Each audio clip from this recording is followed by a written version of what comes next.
ভাই আপনাদের এই শহরে এত তীব্র গরম কেন?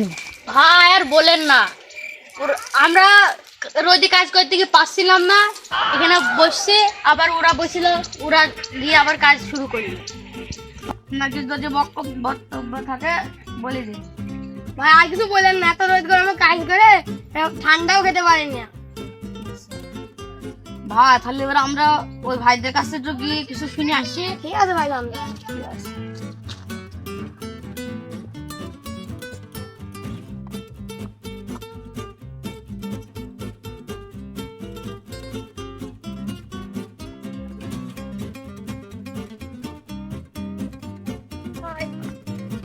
ভাই আপনারা এত কষ্ট করে কাজ করছেন, আপনাদের কি একটু বিশ্রাম নেওয়া দরকার হয় না? ভাই তাপমাত্রা কি বলছেন? আমরা তিনজনের লাগছে, ওখানে তিনজন, ওখানে তিনজন। হ্যাঁ, এখানে বিজলি আসছে, কিন্তু আমরা এখনো যেতে পারিনি। লাইভে তারপর আমরা তো এখানে খড়ি নিয়ে আপনারা কি করবেন? জাল ধরেন নাকি?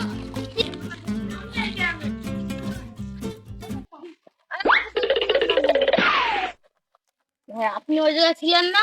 জি ভাই। তো আপনি ওখানে খড়ি মড়ি বাঁধছিলেন না? জি। তো আপনি এত রোদ গরমে ওখানে কাজ করছেন, আপনার কি কোনো পানির বোতলও তো নিয়ে আনার দরকার। ভাই আমাদের মালিক যা কঠোর, আমরা নিরুপায়, আমাদের কাজ না করলে বেদ দি মার। আচ্ছা, তো আপনার মালিক এভাবে মারবে কেন? উনি বড় লোক, আমরা গরিব, উনি হলো জমিদার, বুঝলেন? তাই আমাদের নিয়ে খাটায়, বিশাল আছে খাটায়। না, বড় লোকের ঘরে কাজ করো না তুমি। ভাই তাহলে আপনি এক কাজ করেন, আপনার কি জমি জায়গা আছে? না, সব ওই জমিদার কেটে নিছে। কেড়ে নিয়ে আসে?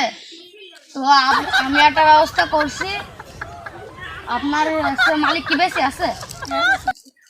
আচ্ছা,